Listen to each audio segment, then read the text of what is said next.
Hacıqabulda baş verən qəzada bir nəfər ölüb. APTV-nin Milmuğan bürosunun məlumatına görə hadisə Bakı-Qazax magistralının 108-ci kilometrliyində Hacıqabul rayonunun Pirsaat kəndi ərazisində qeydə alınıb.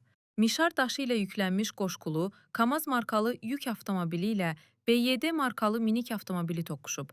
Nəticədə avtomobili idarə edən sürücü yüngül xəsarət alsa da, avtomobildə olan sərnişin sürücünün həyat yoldaşı Beyləqan sakini 1979-cu il təvəllüdlü İbadova Svetlana Ocaqverdi qızı həyatını itirib.